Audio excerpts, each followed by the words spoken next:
কোন এক 16 ডিসেম্বর কলা গাছে উঠা প্রস্তুতি নিচ্ছে সবাই। অনেকেই প্রতিযোগিতা আছেন এখানে। অনেকেই খেলা দেখার জন্য এসেছেন।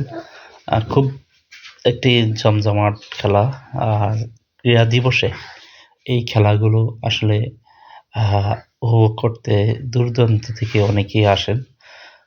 খুবই একটি জমজমাট খেলা।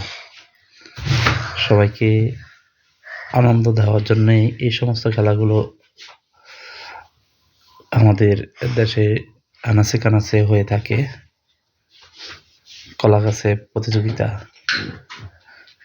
কলা গাছে ওঠা আসলে খুবই সহজ হয় না, কারণ একে তো কলা গাছ পিছল, অন্যদিকে তেল লাগানো হয়।